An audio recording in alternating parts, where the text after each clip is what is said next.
Hi, I'm Danielle Laughlin, the founding attorney here at Sage Business Counsel. And this is a presentation on proactive legal and compliance strategies to ensure your business success. Here at Sage, we talk about what we call the 5 pillars of sound business. And these are not unique in any way, except that we just sort of package them together in a 5-pillar sort of arrangement. And you'll notice on our logo, we have 5 pillars in our logo, and those 5 pillars align with these different pillars of sound business. And the way that we do our compliance, risk assessments, building our production plans, and other services that we provide to companies as outside general counsel, they're all related to these 5 pillars and the strategies behind using legal and regulatory compliance to actually build a successful business for the long term. We have an upcoming business planning workshop, and we will be talking more about this, but I wanted to go ahead and bring these different ideas to the forefront so that you can understand, what do we mean when we talk about the 5 pillars of sound business? Our 5 pillars are growth, reputation, culture, legacy, and profitability. For growth, we're looking at the sales and marketing arm of your business. What types of policies and procedures and processes do you have? Are they compliant with federal, state, and local laws? In terms of reputation, we're looking at the production and delivery cycle of your services or products to ensure that they are compliant with the laws that impact them, and that if you're especially a service-based company, that what you're selling in the beginning is actually what is being delivered to your clients later. And oftentimes we see some big gaps there, meaning that you may have rapid growth and that may be looking really good from a top line revenue standpoint, but because your reputation is more shaky, you're actually not retaining any clients the way that you should, and you're not really retaining the specific talent base that you need for the types of services that you have. Culture, this is where we're really looking at human resources. What are the employment policies within your company? How are you arranging your human resources and the different people that are going to help you be this great business? And do you have a firm culture that really shows that you care about your people, that you have values, mission, and all those things that really make people want to show up every day and do their best? Legacy, this is where we're looking at the ownership and the management structure in the company and making sure that those things are well documented and well aligned with your business plan, ensuring that owners are keeping the right types of insurance and other important things within the company so that, frankly, the company can stay protected from rogue owners or managers. Profitability is the 5th pillar, and that's where we're looking at the financial controls within your business. Who has access to the money, when and how? How do you collect the money? Are you doing that efficiently and legally?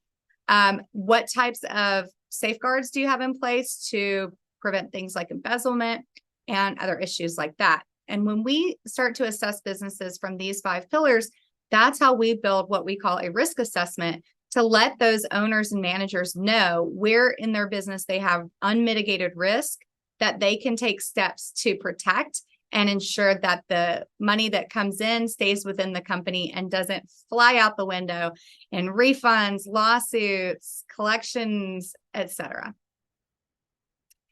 So when we're looking at growth, the proactive legal services that you might see in this sort of an approach where you have sales and marketing issues that need to be resolved really typically are going to fall into a few categories. And this is obviously not an exhaustive list, but these are kind of the high points that we see.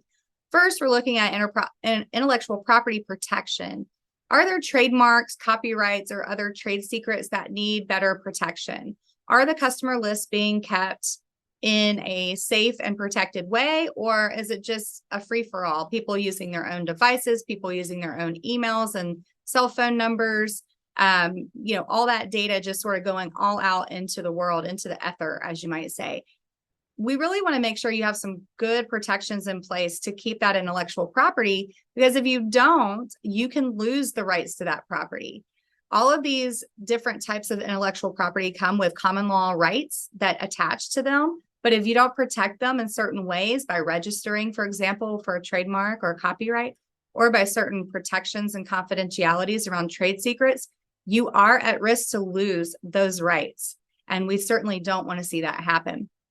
We're also looking at contracts. This is really important when we're looking at the vendors, the employees, the different licensing agreements you might have, EULAs, terms of service, you name it, product labels, anything like that is what we would consider a contract. It is a binding document that someone is trading, typically money, with you or vice versa to receive some good or service in response. So people don't think about product labeling in terms of it being a contract, but it very much is a contract. Whatever you put on that label needs to be what is being delivered. It needs to be truthful and needs to obviously comply with any federal or state regulations around the products. But mostly in service companies is where we're seeing contractual issues and gaps for protection. Thirdly, we see a lot of issues with truth in advertising, data privacy, and those terms of use and EULAs with respect to how data is being collected, compliance with different privacy laws, really aggressive tactics, a lot of subscription service issues, just a lot of things like that that are in flux that are really changing rapidly because of technology and the way that we're doing business. And so we're looking to make sure that on the front end, you're not actually exposing yourself to any unknown or maybe not well understood regulations or cases. Thirdly, our reputation. Obviously, reputation is vital, right? And people think of reputation in terms of those reviews online and things of that nature. That's not really where your reputation comes from. Certainly, we want to make sure that your reviews are positive, but they will be positive if your production and delivery cycle is a well-oiled machine. And it's hard. It's really hard to keep your production and delivery cycle well-oiled. But what we're looking at is what's a regulatory compliance issue that you may have in your business. For example, if you're a lawyer like me, you have to have a license to practice law in every state in the US, right? Do you have that license? Do you have the right insurance? Are you required to have insurance? Are you actually complying with those label laws and things like that so that what you deliver to someone is what they've paid to receive? And there's no gap there. And that's where we can see a lot of problems. Looking at supply chain and logistics, if you're using manufacturers or retailers and things, what are they doing to contribute to your reputation positively or negatively? Can we make changes to your contracts to require them to follow certain rules around what you're doing and how they're helping you do it? The third place that we do a lot in terms of reputation is with real estate. This has to do with premises liability, making sure you have a safe place for your clients and employees to visit, that you're actually looking at the facilities in a long-term view, that they're going to meet your growth needs, that you actually have a place if you need one, that the leases there are intact. And so your production, your actual physical production plant is up to speed. It is compliant with the ADA. It is safe and welcoming for your customers and employees. And then finally, we're looking at a product liability. So if you're a goods company and you are selling certain types of goods, you may have some product liabilities there that you're not aware of. You may have certain types of ingredients or components to your goods that need to be clearly labeled because of known hazards. You may want to go ahead and create some safeguard labeling around potential hazards. Sometimes you have to do things like that. So we're really trying to make sure that you are presenting your company in the best light, not just from a sales and marketing standpoint, but from the actual delivery of the product or the services that you have contracted with that customer for. Culture, proactive legal services that you're going to see with culture are going to include things like employee classification. Are you trying to label an employee as a 1099 contractor to avoid paying employment taxes, for example? That's a big problem. That's a big culture killer. Are you acknowledging safety and workers' compensation regulations and laws? Do you have the physicians panel posted? Do your employees and workers know what to do if they're injured? Is there a hotline, email, text message service that they could call if they're 24/7? We've got some clients, especially in the construction industry, they may be working outside of the normal office operation hours. Who do they call, right? How do they report that? When do they report it? Where do they report it? Things like that. Restrictive covenants, especially with our professional services firms, engineers, accountants, attorneys, doctors, any software engineers, high level salespeople, key employees, they should be under restrictive covenants wherever possible to protect your trade secrets, client lists, and employees. The reality is that, things like solicitation of clients and employees should not be happening traditionally, but it does. And especially in today's world where anybody can contact anyone. I mean, you can reach out to anybody on social media platforms. You don't own those social media accounts for your employees. Your employees are able to be contacted by anybody. Your customers are able to be contacted by anybody. So we want to make sure that we have some documents in place to protect that information. Non-discrimination and whistleblower policies. This is really important. Most people say, well, we have an anti-discrimination. We're very open-minded. We're a great place. We have a great culture. Well, if you don't have active non-discrimination policies that are spoken of and acknowledged and people are actually being disciplined around, then you probably don't have as sound of a culture in that regard as you may think you do. And furthermore, if you don't have a whistleblower policy to let people know that it's okay to speak up when they see something wrong, then they probably aren't going to speak up because you know what? They don't want to get in trouble. So culture has more to do with your policies and the way you treat your workers and how you're classifying employees, making them feel safe, protecting the things that are important to your business, but not overly so, right? You can't have restrictive covenants for everybody in your business. So these are the types of things where we really help you understand that you don't need a pool table to make people happy. What you need are clear guidelines and policies for them to follow so that they know what to do when something doesn't go as planned. Legacy. This is a really important pillar of sound business because this is all about the ownership and management of the companies. And a lot of times what we see in this particular area are things where the corporate governance is non-existent. I formed an LLC online and I started doing business, so I guess I'm compliant. No, that's not all. You have to have business licenses, even if you're working from home. If you have a home-based business, you still have to have a business license. It's called an occupational tax certificate here in Georgia. You have to have that. If you are being managed by board of directors or you have advisors that are helping you, not having documents that clearly outline those relationships and what they mean and what they look like is very important for you.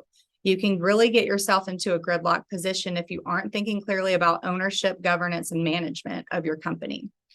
We're really also focused on business continuity and succession planning. Why? Because anything can happen to any of us at any time.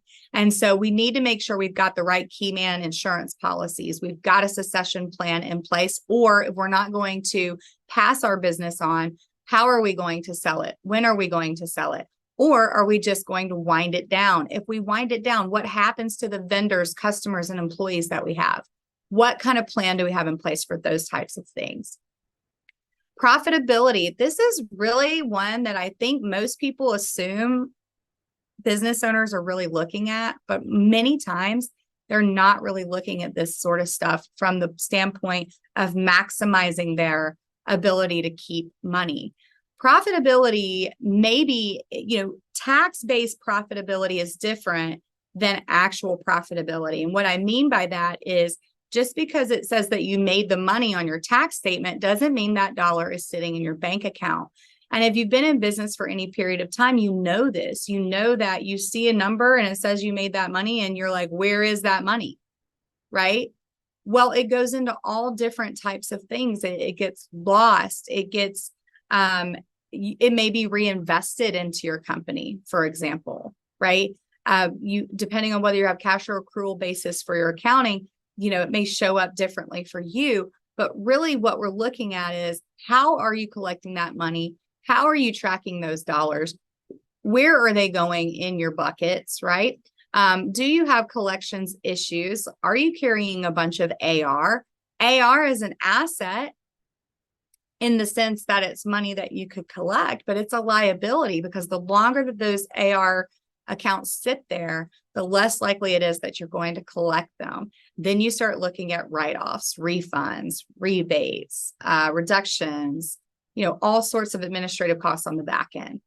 Let's look at your executive compensation and your capital structures. Are you complying with regulations around S corporation status, for example? Are you being paid a reasonable salary? What does reasonable salary mean in your business context? It's not just, oh, I'm going to write myself a check for $50,000 a year and pay taxes on it. That may not be reasonable in your situation. It could be higher or lower depending on your circumstance. We're looking at contractual loss mitigation and prevention. Scope creep is a big deal, right? Lots of profit dollars go out the window because of scope creep. Hours that are getting recorded by your team, but they're not actually being billed and collected.